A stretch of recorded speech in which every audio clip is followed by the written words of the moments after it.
My name's Adam Manaka and I'm the Financial Controller for High Tech Oils. With our national capacity, we can now service Australian companies nationwide. Of late, we have now expanded into the New Zealand market. Here at High Tech Oils, we receive premium base oils and premium additive packs. Together, with our highly trained staff, we manufacture over 500 premium quality products. High Tech Oils is Australian made and Australian owned. It's all things two wheels on today's show. First up, we return to Sydney Dragway for our continued coverage of the East Coast Thunder as part of the 400 Thunder Drag Racing Series. And today we bring you Pro Bike and Top Bike. Then we head next door to Sydney Motorsport Park for the final round of the High Tech Oils Australian FX Superbike Championship, as new champions will be crowned in the Superbikes, Supersports and Amsport 600s. This is Speedweek.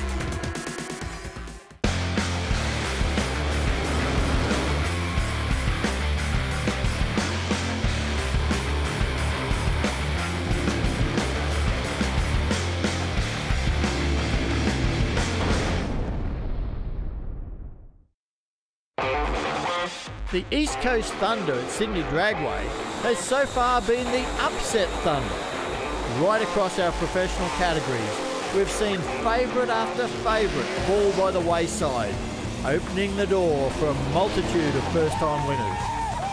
And the likelihood of upsets could potentially continue as the two-wheeled categories of 400 Thunder in Pro Bike and Top Bike take centre stage. One thing is for certain. Anything can happen in 400 Thunder professional drag racing, and it usually does.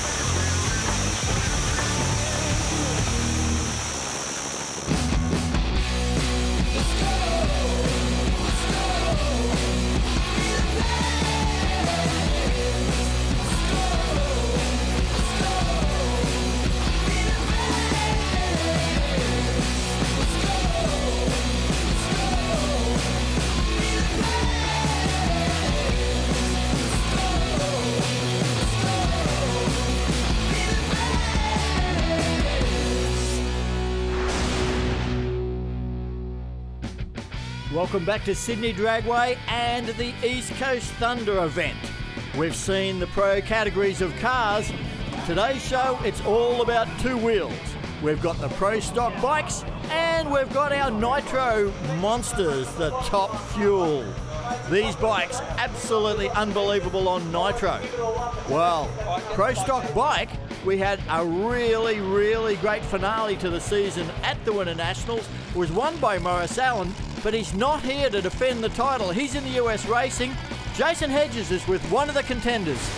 I'm down here in the Pro Stock Bike Picks with Glenn Worcester. And Glenn, first race of the season, and you've got a pretty loud and leery looking bike and trailer over there. Yeah, no, the Rhino's going well actually. So, you know, things are heated up this weekend obviously for me. So, yeah, it was a good trip up in 36, 37 degree heat, and we've got the bike ready to go. So we're going to go out in the conditions and have a crack anyway. So yeah, she's a bit warm out there today. So is there anything we do with these Pro Stock bikes if the track conditions go this way? What sort of changes do you make to these things to make sure you can put all you can down to the track? With the air and that the way it is, we're probably going to struggle. So, you know, all we can do is sort of put some fuel in and sort of hope for the best. The wind's not bad here, so that won't be probably a factor. But as long as I can hit all my shift points and that, we'll have a fair crack, keep the throttle wide open.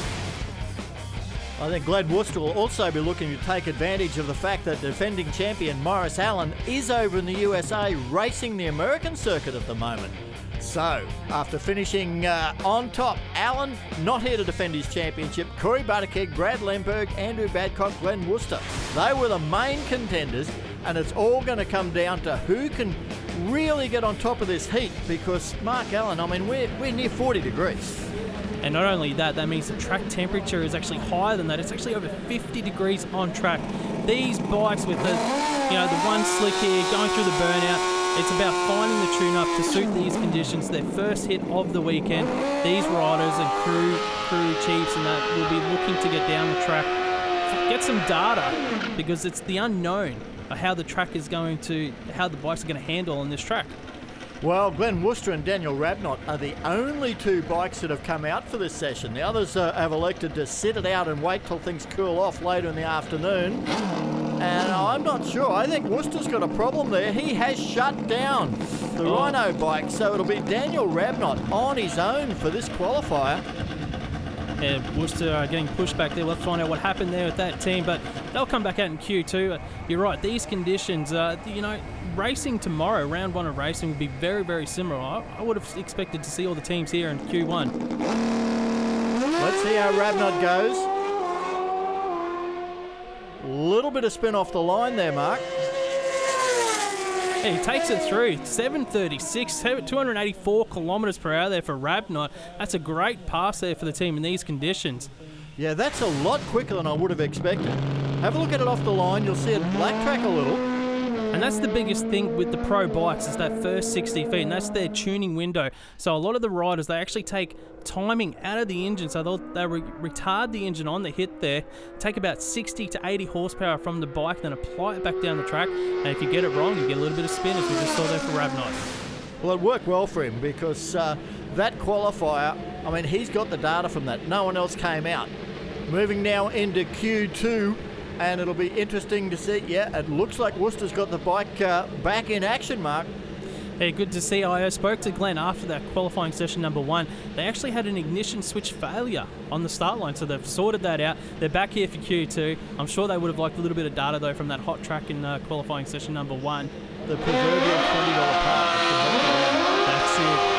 And we can see Glenn Worcester now going through that burnout procedure. The interesting thing here with the bikes, they do their burnout in 3rd gear because that's the strongest, largest gear in the gearbox. So the other gears are a bit smaller, weight reduction wise and all that. They find that the strongest and the least to break through that burnout procedure. Yeah, we've seen the transmissions be a little bit fragile on these bikes now. They've gone to bigger engines, more horsepower. And the problem with any drag racing vehicle, you make more horsepower, you find the next weak point in the chain. And the thing with pro bikes, they've got a weight limit there as well on the bikes with the rider, so they're always looking for weight breaks, things to make lighter, smaller. Sometimes that means it might be a little bit weaker. Yeah, we saw Morris Allen on a serious weight loss program before he went to the USA. All of these guys are jockeys. Worcester certainly making advantage of this one. A little bit squirrely down the bottom end. 761, 255. Not smooth at all. 789 for Lockie Island. But boy, he was hanging on to that. He absolutely was. Have a look at the replay here. He got a little bit out of the groove at the top end. So when you get out of that groove, the cars run down the middle of the racetrack. And obviously that's where the maximum grip is. But you sort of get out of there. You can see the shiny stuff there. And any sort of little bump or anything can just unnerve the bike and starts to spin the tyres, and you get that little shake and wobble, and Worcester through a finish line there. Wow, from the drone we see Luke Crowley into his burnout. One of the races that didn't come out in that first session. It has cooled off by only a few degrees, Mark, but it can be enough to make a difference. It definitely can. Any sort of drop in temperature is a positive thing for us drag racers here this weekend at Sydney Dragway, because when you're talking 50 plus degrees track temperature, it can really make this track greasy and a bit slippery, especially for the pro bike boys. Well, this man was looking to dominate the final round of last season up at Willowbank Raceway's Gulf West North Winter Nationals. He raced this bike in the US in the NHRA circuit, then shipped it home, and was absolutely under the record, looking ready to smash everybody up there, and then got timed out, red lit automatically in the semi-final. What's he got for us here? Oh, sat up early, Mark, way early. Yeah, that was on a really good pass for Crowley, 779, 219 kilometres per hour, but I'm not sure what happened because the bike was under power, was in the middle of the groove, and then he sat up. It's not usually a good sign on these bikes. Well, that bike should be well over 300 kilometres an hour, and on the replay, the first half looks good. It did look good, like he was in the middle of the groove, under power, like it was settled. Usually once you get past like 100 metres out on the racetrack and the bike is settled, it's just a matter of hitting those gears, and not for Crowley this time. He was up early, so we'll have to find out what happened. So after 2 rounds of qualifying, it's Daniel Rabnott from that very first pass. He's on top from Glenn Worcester, Luke Crowley, Lockie Island. We've only got 4 bikes, so it'll be the all-run system. Top bike coming up now here at Sydney Dragway for the East Coast Thunder. Q1 is what we'll be looking at. 7 bikes entered. There's the man, Jay Upton. He won the opening round of the championship up at Hidden Valley Drag Strip in Darwin. There's his points lead over Chris Matheson, the defending champion. Les Holden and Tony Wood. Well, Matheson, he'll be keen to get his title defence back on track here at the East Coast Thunder. Rusty Gregory's with him in the pits. Mate, let's talk about the championship. Chris Matheson, 5-time national champion. How does that feel? Good. It's very satisfying to win 5. It's early stages in the new championship, but we've got a bit of work ahead of us, so we've just got to keep chipping away at it. It's going to be a tough deal, though. This weekend, you look at probably one of the biggest top bike fields we've seen for a long, long time. 7 bikes in the field. It's a really good mixture of the 4-cylinder nitro bikes, the Harleys, and also the nitrous bikes. Who's your biggest competition? Probably myself. There you go, short and sharp. Nothing like putting yourself up for punishment there. Why do you say that? Oh, well, we're only as good as what we do with the bike in the setup. So you really, all the other guys are quick and they're a threat, but if we don't get our house in order, we're just not competitive. That's the sound of multi-cylinder, supercharged, fuel-injected motorcycles. Certainly sounds like Jay Upton and Chris Matheson. Matheson on the Nitro Voodoo. And our championship leader from Western Australia, Jay Upton, with his new sponsor, Specialised Equipment Express, on the bike for the first time. Oh, Mark, parachute. Oh, I just saw that in the burnout. The parachute's come off on Jay Upton. The crew working feverishly there in the background on the chute. Well, that's smart work there by Doug Green, his crew chief. He's disconnecting that. The top bike by the rules doesn't have to have a chute, so it's disconnected. He should be right to run. He should be right here. You're right, the rules don't say anything about the parachutes on the bike. We know a few of the Nitro Harley boys don't have the parachute on the back of their bikes as well. So, if that had been a car, you'd be out. Yeah, you can see Doug letting Upton know that his parachute's no longer there. Well, Chris Matheson on the Nitro Voodoo bike. He's trying to get that title defence back on track after having not the best of it. Jay Upton being told to shut it off. Doug Green is questioning people. No. Being told to shut it off. Jay's still got the bike running. He's trying to say, I can run. But no, he is shut down, and Chris Matheson launches on his own over to the wall, shuts it off, and he's just going to roll the bike through, but he'll end up with a qualifier. 985 is not what he wants, but he's on the board. Jay Upton's not. Yeah, there's a bit of talk going around the bike here of Jay Upton.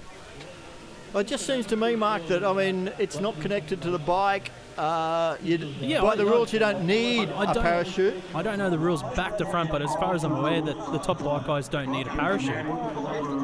Well, not sure. There's plenty of discussion about it, that's for sure. Rusty Gregory's in the middle of it. Yeah, guys, so just to clarify what happened with Jay Upton. Okay, so we saw what happened. The parachute came out in the burnout. The crew went to disconnect it. They showed Jay, and he was all set to make the run. The call came from the meeting director to shut the motorcycle down. The reason for that is because under the rules, any safety equipment that is fitted to any car or motorcycle must be operational. Okay, so safety equipment must be operational. It is not a requirement of that bike to have a parachute. However, because it was fitted with a parachute, it must be operational as the bike goes into stage. That's the ruling. That's the decision that was made, and at this stage it looks like everybody's going to go back to the pits and come back for round 2, guys. Well, that will be controversial, Mark, because it was no longer fitted to the motorcycle. It was no longer fitted. But you can't knock a meeting director for making a decision based on safety. But I think from a technical point of view, there'll be discussion about that for a long time. Definitely. We move into the next pairing now. We've got a couple of Nitro Harley V twin bikes coming forward. Yeah, great to see Chris Porter back in the mix in Top Fuel bike. And in beside him, of course, is Adam Layton in this Gulf Western Oil APL Performance Bikes Harley. Puts big pressure on himself, Adam, doesn't he? He does. He's got a strong following on social media. He's very confident, and he expects big things from this team and this bike. I'll tell you what, Chris Porter gave him a lesson in hole shots, but Porter with a problem on the white bike, and Adam Layton doesn't go too far under power either. It sounded like they had a drop cylinder on both sides of the racetrack in both bikes there. And basically what happens there in the Nitro Harleys, they've only got 2 cylinders, so if they turn the tyres like we just see there for the back of Chris Porter, what happens is the tyres turn, the engine revs come up, throws more fuel into the cylinders, and when the bikes come down once they come down and stop spinning, you've got all that extra fuel inside the cylinder, it puts out the spark, and that drops that particular cylinder. You see a bit of raw fuel come out of the pipe at the same time on that particular cylinder. Yeah, these nitro engines just love to be working under load. If they break traction, there's no load, and they just tend to misfire, or as you say, drop a cylinder where one cylinder will stop firing entirely. Now, isn't it great to see this guy on a top fuel bike? It's Gavin Spann on the Noodle Box multi-cylinder bike from Brisbane. Former winner in top bike back when he ran a nitrous oxide injected combination probably 20 odd years ago. Had a breakaway from the sport. Now he's come back looking to put down his first qualifier. And speaking of nitrous, the bike in the lane beside Gavin Spann is another nitrous injected bike, Michael Dwinger for Penrite Oils here in qualifying session number 1. Now the amazing thing about top bike is it's one of the last unrestricted categories in drag racing. We've got the nitrous bike over there, you've got the supercharged bike of Gavin Spann, the Nitro Harleys here this weekend. Throw in turbo bikes if you want to run a turbo. Yep. That's all legal. Basically run what you brung and hope you brung enough. A lot of these guys have too much horsepower. Dwinger looked a little unsettled on the shift there, but Gavin Spann's going to pop the chute out early and still run a 7:38, 256 kilometres an hour. 870 for Dwinger there, but certainly looked to get in trouble at the end of low gear, I think, Mark? Yeah, it looked like. Let's have a look at the replay here for Michael Dwinger. He got the bike off really strong. The wheelie bars are real square there. The bike just, he might have had a bit too much power there and spun the tyres, bounced up a little bit. He took it through here in Q1. But Gavin Spann, he got off the line really well, actually, so they had a real strong pass here. You can see him at half track, still on the throttle. And just rolls off just before 1,000 foot there and rolls through for that 7:38 pass. Well, Gavin Spann, quickest pass of Q1. He's in front of Adam Layton, Michael Dwinger, Chris Matheson and Chris Porter. Now Q2. It has cooled off a long way. The sun has set. We're probably dropped about, what, 8 degrees or so, Mark? Yeah, that it has, and it's going to really help these bikes get down the track a lot quicker than what we saw in Q1, especially for the team of Michael Dwinger here on screen. These guys running nitrous injected bike. Now, during the day, once temperatures get over 35 degrees like they were today in Q1, and the heat can really affect the bottle temps there, the density of the nitrous expands and potentially can lean out these bikes, where obviously leaning out can lead to explosions and things you don't want to happen. So now that the conditions are cooled down, it really helped this team here on screen. Adam Layton for the APL Performance Bikes. He's ready to go. He was impatient. He said, I want to go. I've done my burnout. I'm ready. Michael Dwinger just getting through his procedure and edging forward towards stage. A good pickup on that heat, because if the bottle pressure's up, it means it's going to put more nitrous oxide into the engine. If you put more nitrous oxide, you've got to put more fuel in with it. Exactly. Now, we can see Layton, he was already in full stage. He's really waiting. He's gone. I don't know if he's waiting for the green light there. He got out, it doesn't matter in qualifying. He's off the throttle again in the deep end, a 762, just 221 kilometres an hour. Dwinger still comes out of the hole so hard with an 883, but it's not getting the full quarter mile in, Mark. No, not sure what happened to Dwinger. You can see Layton, he just wanted to get that bike out of there.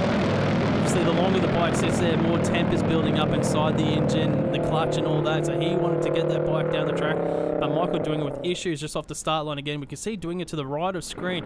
He gets off strong and the bike starts to not play the game with him. Might have overpowered the track there just off the start line. He rolled through for that 8-second pass. Yeah, I've got to think maybe it's where the next stage of nitrous comes in or something Possibly. like that. It's just not staying settled for him. Oh, Gavin Spann is our #1 qualifier at the moment from his performance in Q1. And of course, Jay Upton, he just looked unbeatable up in Darwin at Hidden Valley Dragway for the opening round of the championship on this bike. But he's one run behind now. He's got no data from that first pass. So that just puts him behind the 8 ball a bit compared to all of the other guys. Especially when you've got a team like Jay Upton here, they've got way too much horsepower for the track. So it is about calming the bike down and trying to apply all that horsepower they've got. And we're talking, you know, 1,800 to potentially 2,000 horsepower on the bike of Upton's, trying to get all that through the one rear slick, off the start line, across the finish line at over 350 kilometres per hour. It's a really tough gig, and when you lose that first pass, it makes your day a little bit tougher. And they've done a lot of work on this bike, a lot of upgrades, and the power output is certainly increased on what we've seen when he last ran the championship series. The word we have is he's going to run all the rounds this year. It's an outright attempt to grab another title for Jay Upton. Great nitro flame off the launch. His parachute's going to be his nemesis this weekend. What is going on there with the parachute for Jay Upton? It shook out about half track. Gavin Spann rolls through for an 852. Upton with a 772. It looked good off the start line for Upton. As we watch the replay here, the flames up, the nitro flames of Upton there, overpowered the track slightly. Back on it, the chute pops out, and he's having a bit of fun going down Sydney Dragway. Gavin Spann with issues as well. Yeah, certainly Gavin wasn't as settled as he was. Let's have a look at the onboard. He gets off it, on it again, and as he rolled off the throttle, that's when the parachute came out. So he certainly has to use a lot of body language on that bike to keep it straight. Gavin Spann stays in #1 spot. Adam Layton still in second. Upton now on the board in third. Dwinger, Matheson and Porter. But we didn't see Matheson out in that second round. We haven't heard of any problem yet, but we'll certainly be finding out. That's the way they're going to qualify. That's the way they'll be lined up in round 1 of eliminations for top bike here at Sydney Dragway's East Coast Thunder. We'll be back with that after the break.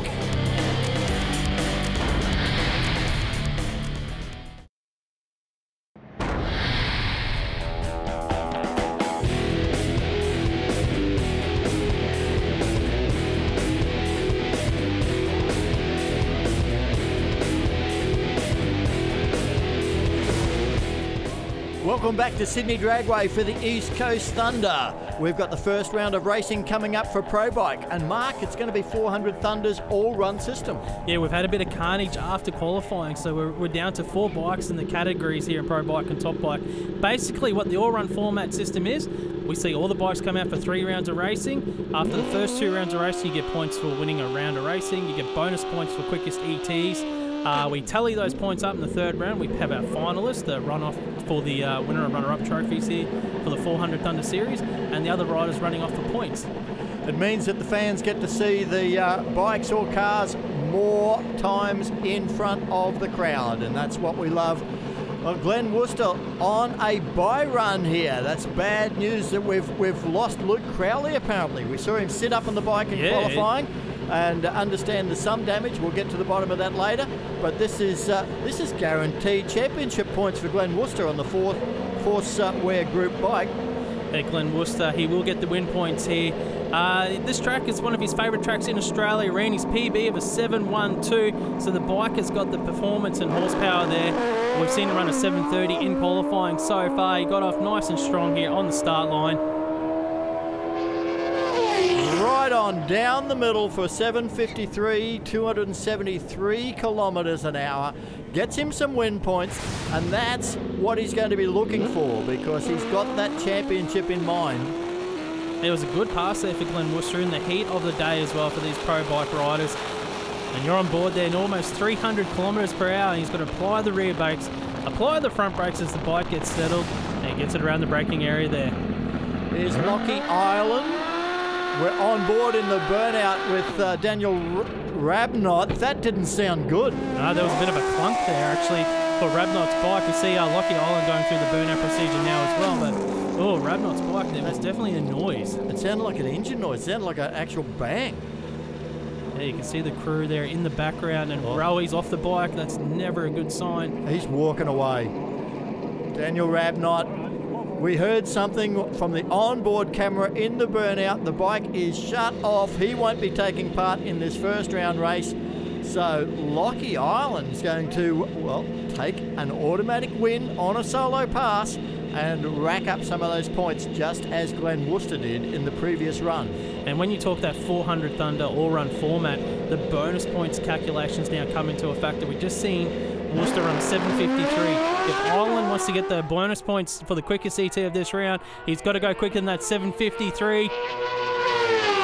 7:56, oh so close, but he'll have to settle for 7 ET points, not 8. That'll go to Worcester. Rusty Gregory's with our MIA. Down here with a man who we saw in qualifying but not in the first round racing, Luke Crowley. What happened, mate? Yeah, unfortunately, I tagged the limiter in first gear, and whether that unsettled something in the valve train, but we ended up dropping an exhaust valve, busting a piston. Probably a little bit too much to try and fix overnight. If we were back home, we'd be able to get to the machine shop and sort stuff out, but a little bit hard when you're a long way away from home, and the spare motors and parts back at home as well. So a little bit unfortunate. Teammate Daniel, a little bit unfortunate. Sounds like we just broke a cam chain in the burnout then as well, which is, like the bike was on song. Qualified number 1 was 7:36, so I was kind of hoping we'd go out and run low 20 then, but anyway, these things happen. Parts break when you don't expect them, so that's racing. Good luck for the rest of the season, mate. Jason, you're at the top end of the racetrack with some of these riders. Yes, I am, Rusty. I'm here with Glenn Worcester. And Glenn, you must be happy. Look at the smile on your face, mate. How was that pass? Look, weather's a bit kinder and I'm feeling good, and come through the top that time. Left-hand lane, beautiful. It was moving. Yeah, so stoked. Yeah. Congratulations, mate. Well done. Yeah, no, we'll keep going and hopefully have some more fun yet. So thanks, Jason. Back to you guys. Well, they're our 2 winners in Pro Bike. Glenn Worcester takes the majority of the points. Lockie Island right with him. Daniel Rabnott gets some. Hope the bike can come back for the next round. We know Luke Crowley is out of it for the East Coast Thunder.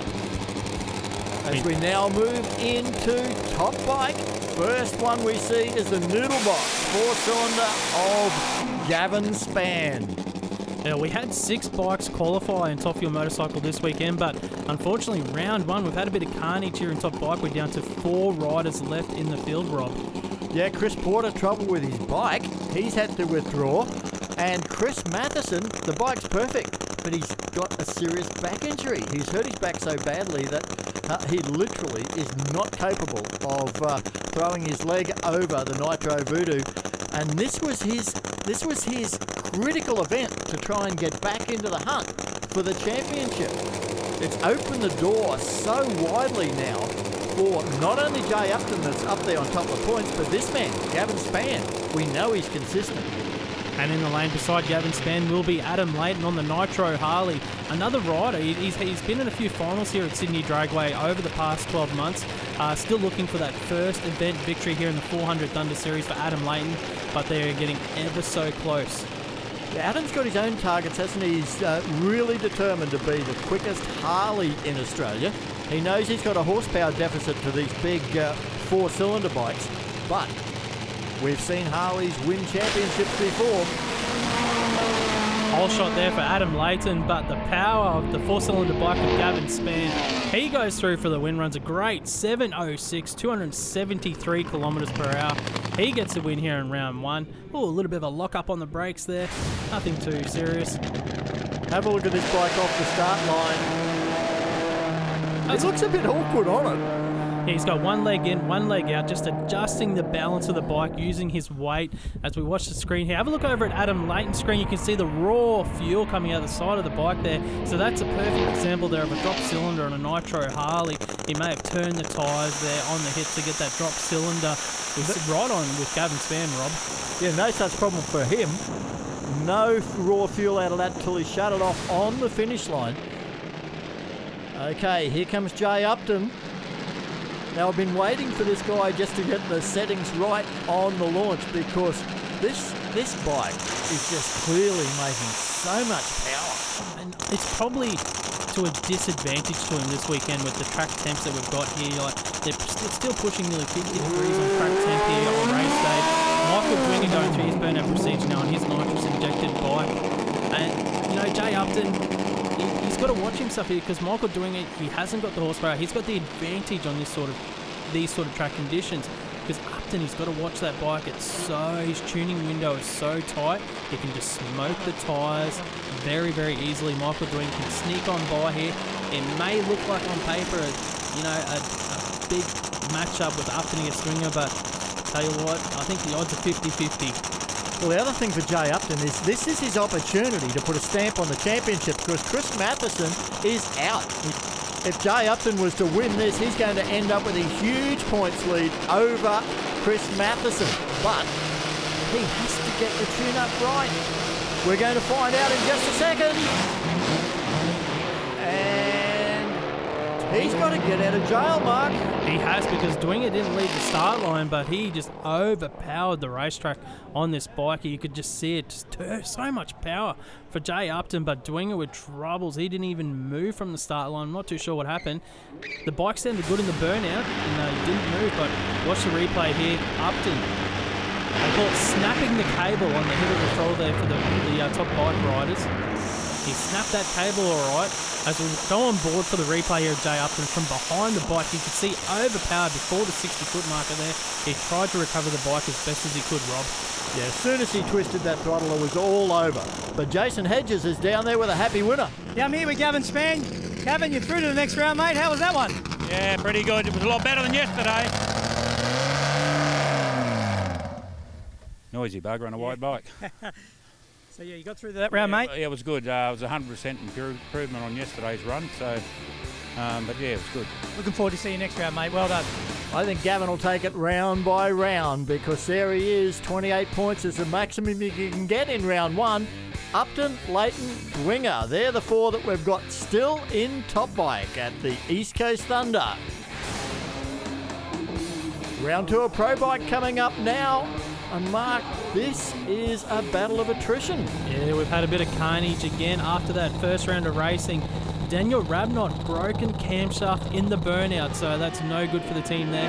So they're out from this round. We've got Glenn Worcester on screen for Forceware Components to take on Lockie Island. So we started with plenty. We've ended with two. Yeah, the heat is not only shredding the kilos from these bike riders, it's shredding the field as well. On board with Lockie Island for Johnny's Hog Shop coming forward. Only 300ths of a second separated these two riders in round one of racing, so we've got a nice close matchup here in round two. Well, basically somebody's going to pick up 28 points here, and the other rider will get 5 for the loss and 7 points for the second best elapsed time of the round. So it is still critical as each of these races take part. It has big bearing on the championship. Lockie Island over near the wall, out of the groove. He did well to keep that thing off the fence. But have a look at that. Glenn Worcester, low ET of the event so far, 7:31, 281 kilometres per hour. He gets the win. Have a look at the replay here. Lockie Island porpoising that bike. Usually what that means is the bike had too much power on the hit. It spun the tyre, launched itself a little bit there, went over towards the wall, did the right thing, rolled off the throttle there and took it across the finish line for an 8-second pass. That's a rodeo job. Have a look at it. He really had to muscle that bike just to keep it off the fence, but it's all Worcester. Picks up more points. Man, he is going to be enjoying this start to his Pro Stock motorcycle season as he just runs away from the wildly bouncing Lockie Island. And he didn't even get off the throttle either there for Lockie Island. He stayed into it. That's a great pass there for the team. We have a look at the points there after round two. Glenn Worcester on top with 56. Lockie Island second with 39. Rabnott and Crowley rounding out the bottom two. Round two of Top Bike coming up. There is Adam Leighton, looking a bit animated. He's calling the crew over. We can hear the bike in the other lane starting. That's Jay Upton. But it looks like Leighton's got a problem with his Gulf Western Harley. Yeah, having a look at the crew there and where they're positioned on the bike and looking, it looks like the box that carries all the ignition and the timing settings for the clutch and so forth on the bike. Maybe someone's bumped the switch, activated the timers by accident, and they've got to get in there and reset it all. That'd be my best guess at the moment from here in the commentary box. One of 8,000 possibles, but a pretty good guess, I would suggest. Just by looking there, yeah, I would say that's so. That's where they were. Good exactly. Call. Good call. Meanwhile, Jay Upton, that bike sounds oh so strong in the burnout. We've seen him on the last 2 runs of his. Snaps that throttle open with the wrist, and the tyre just seems to just break traction instantly. So they will have to be working with the clutch department with their timing to try and calm it down. Jay Upton is out there well and truly through his burnout, and still no Adam Layton. This is going to be close. This is going to cut it right there for Layton. You can see them priming the bike up with the methanol there to start it on the methanol before they switch it over to the nitro. Now, we know Upton's been on the track for a while. He's gone through his burnout procedure. Adam Layton's probably going to do a short, sharp burnout here, get the bike into stage. You can see Upton, he's already down near that pre-stage area over the side of the screen. Adam Layton now going through that burnout procedure. The good thing about the Nitro Harleys, their staging routine is very, very short, so he should be able to get straight into stage here pretty quickly. And the added benefit is he's not going to get too much heat in the bike, which is obviously it robs the bike of horsepower and can affect the tuner settings as well on the clutch, so forth. So that is an added bonus for the team. Jay Upton, he is into pre-stage, pulls the visor down. Have they got the tune up in the bike this pass? No, and neither has Adam Layton. Lots of raw fuel at the right-hand side of that bike again, but you have to say, Jay Upton's team has to be getting very frustrated down there. Yeah, back here on the start line with Doug Green from Jay Upton's crew, mate. Not the way you wanted to make that run. What happened? It sounded like it was sitting there for a long, long time while he did the sportsman-like thing and waited for Adam Layton to come in. Yeah, Rusty. We come here to race, mate. We're racing against ourselves. We really want to put a show on. We've got a corporate box up there tonight with Wear Parts Australia and Special Equipment Express, which you could be abbreviated, as you see by the front of the bike. So, yeah, we come here. We really want to put a show on. Look, these things are hard to work with, mate. They're tough bikes. Sometimes they start, sometimes they don't. We just do our own thing, mate. We're ready to wait. We're happy. Looks like it broke a blower belt, so usually that's a detonation or a tyre shake thing. We'll go back and have a look and come back out and give it a fair crack in the last one. All right, mate. Going down to Jason at the top end. Yeah, thanks, guys. I'm here with Adam Layton, mate. Did you get down and were you happy? Yeah, I got down there really good. I probably ran a bit too much fuel and turned the tyre a bit, but I've got a setting now that I know I can keep and work on, so yeah, I'm really happy. Fantastic, mate. Well done. Yeah, it was good to race against Jay Upton first time, so yeah, it was someone you grow up watching and you get to race him, so hopefully we can put a better run on for the final. Good job. Back to you guys. Here comes Gavin Spann, the noodle box bike. He has fired the bike in the hands of the starter, thumbs up to us in the commentary box and says, yep, you've got it. I've got a solo pass. That's all I have to do to be declared the winner. He can't get any ET points, but he is the winner. There you go. You can see high fives there from the team. You won't get an easier win there for Gavin Spann. Let's have a look at the points here after round 2 for top bike. Gavin Spann on top with 48 points. Adam Layton second with 39. Jay Upton third, and rounding out the top 4, Michael Dwinger. It's not the top bike bracket we would have picked, but we've got big finals coming up at Sydney Dragway in top bike, in pro bike. We're going to bring you all of those straight after the break.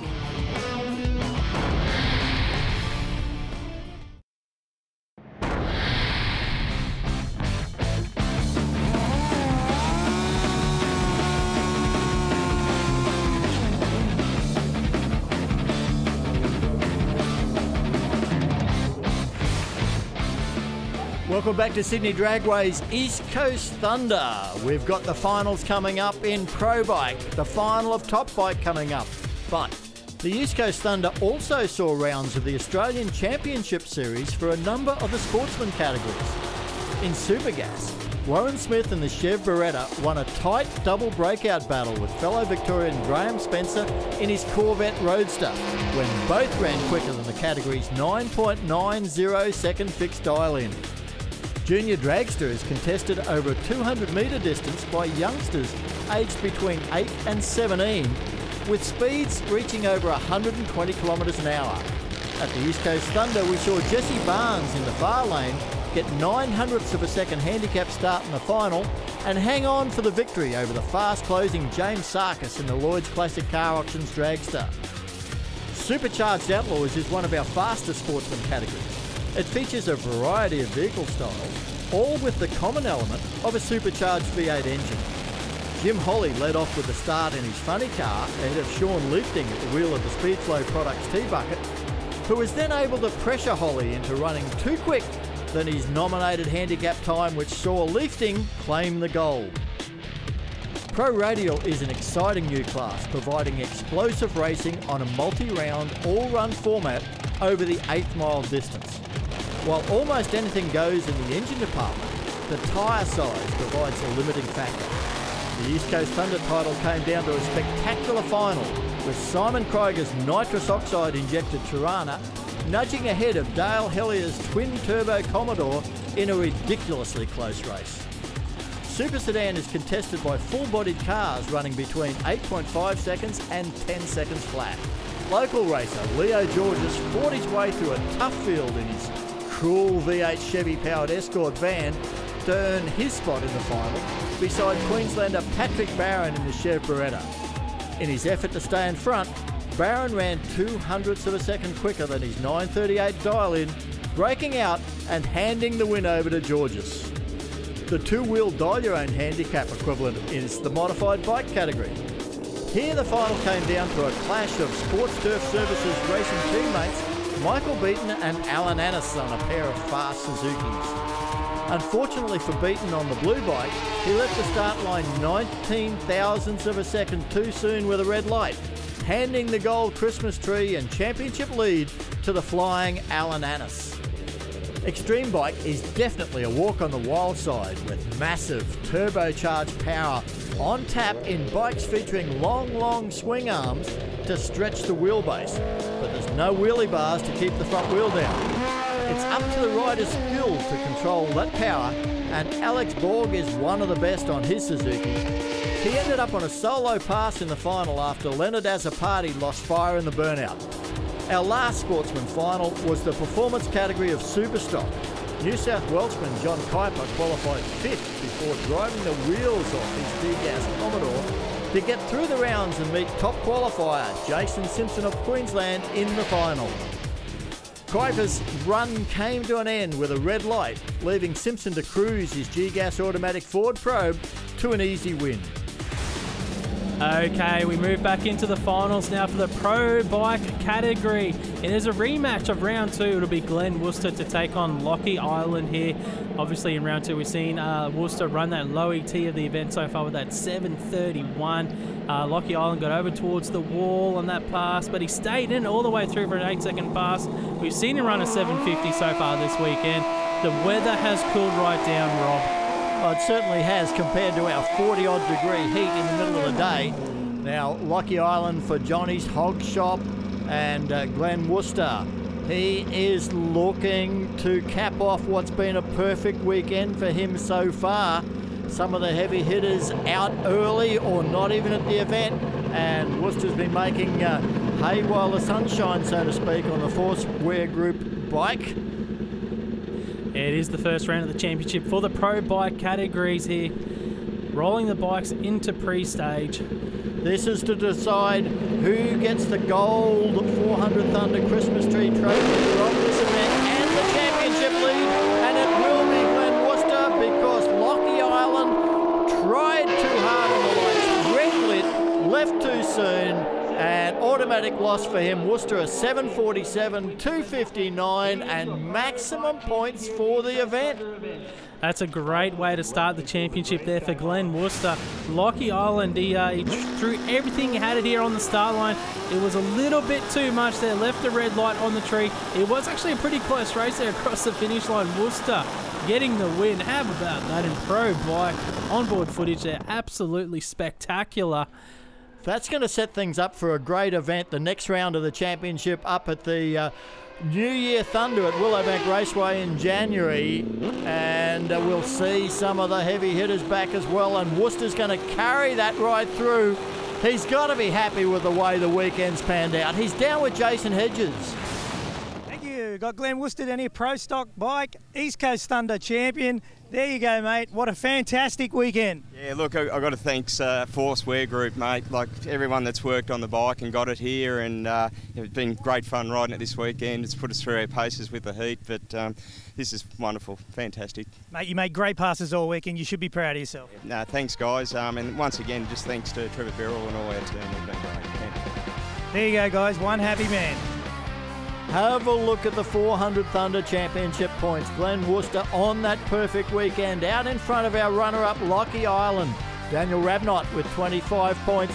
And Luke Crowley, well, 20 points isn't what he would have come here hoping for. Okay, we move now into the top bike final round. First up, running for points, Jay Upton, of course, in the all-run format. We see all the bikes come back around here in round 3. The next pairing will be our final matchup for the trophy, but on track, Jay Upton. This has been an event of upsets. You would not have expected Jay Upton not to be in a final, and we probably, we wouldn't even expect him to not run either. You've cursed him, Rob. Start the burnout and the bike stops. And it hasn't been Jay's event, but, well, he's going to leave here with some championship points and probably still the lead, but this is the guy that has been making a move. We're talking about Gavin Spann on the Noodle Box bike from Queensland. He moves forward through his burnout procedure. Now his procedure is a little bit longer than Adam Layton's. Layton in the background here. He'll watch Gavin Spann go through the burnout. Once he pulls up, Layton then starts priming the bike, getting it started on the stand so the back wheel is spinning. He'll sit down on the bike now. The boys will lift it off the stand. And the vibration should stop and we'll lose our disco lights. That's a great effect, that's for sure. That's great. And Adam Layton will now go through his burnout procedure as well. The guys on the Nitro Harley really want to do a short, sharp burnout. What they want to take, they want to get any heat inside that bike and the clutch and that before they get into stage. So they minimise it there in that burnout routine. But Gavin Spann on screen, getting pushed back by his crew. You can see the 4 pipes there for the 4 cylinders on that bike. Adam Layton, the 2-cylinder bike, the V20, he's got a pipe on either side of the bike. Well, Gavin Spann in the second round did a smart thing. He had a solo, he came up, went into the hands of the starter, claimed the win, but didn't run the bike. We've seen so many bikes break. He said, I can guarantee a spot in the final. I'm going to do it that way.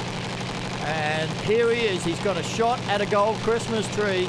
And it will be a fantastic victory for either of these guys. Adam Layton for APL and Golf Western comes out with the flames up. I thought Layton was going to do it for a minute then, but it will be that man, Gavin Spann. Low ET of the event in the final for Gavin Spann, 6.80 seconds, 276 kilometres per hour. He gets the win. Adam Layton, he had a race. He was right beside Gavin Spann early on in the pass. Then something has failed on the bike. He had to shut it off. Have a look at the replay here of Adam Layton. Look at the flames on that Nitro Harley either side. You can see the raw fuel there coming out after he buttoned it off. Not too sure what happened. That's a lot of fuel though there on the back of Layton's bike. Yeah, have a look at this front on. Spann had no problem. I was looking at Layton there. Both cylinders went out at the same time, so it wasn't his normal problem. Something else happened on that run. Well, Gavin Spann's going to be the winner. It is a noodle box victory for Queensland. Yes, guys, down here with Paul from Gavin Spann's crew, mate. Gold Christmas tree, take the win in the final. Not a bad way to end your trip to Sydney. Yeah, it's pretty good. We've been struggling all weekend. It's good. It's good to get a win. It's good, and it's good to put on a show in front of this fantastic Sydney crowd as well. They've come out in droves to support the event, and to put down a 6-second pass, that puts a big smile on your face. Yeah, we probably haven't been as quick as we should be, but Nitro's a different game. Top bike, East Coast Thunder winner Gavin Spann. That's yours, mate. What a fantastic weekend. Yeah, thank you. Yesterday, well, it started off not too good, but I mean, it was the same for everybody, the heat. But today come along really well, and final was good, so unreal. We were very, very, very lucky. We shouldn't have run today. We had a look at the cam chain, it was half split, so it could have blown up. So if that would have blown up, it would have been carnage. So we took a risk, so fantastic. So sometimes in drag racing, luck is better than speed, and fantastic, mate. You should be proud of all your efforts. Yeah, thanks to my great team and my sponsors, Noodle Box, Craig Thompson Machining, and Torco Oils Battery Wheel. Thank you very much. Bye. Well, that explains his strategy in round 2. He was just nursing that bike. He took the risk and he's won the rewards. Jay Upton maintains his lead in the championship, but Gavin Spann's been the big mover. Adam Layton in third. Chris Matheson's got some ground to make up from there. We've got big rounds of the 400 Thunder Series coming up in January. The next one, the New Year's Thunder at Willowbank Raceway on January 5th. We've got Top Fuel, Pro Slammer, Pro Alcohol, Pro Stock Bike. Then the series returns to Sydney Dragway for the Santos Summer Thunder. We're talking January 18 and 19, Top Fuel, Pro Slammer, and a full round of all the sportsmen. We hope you've enjoyed all of the action of the East Coast Thunder. It's going to go in the history books as probably the upset Thunder. We'll be back with you next time from Willowbank Raceway's New Year's Thunder.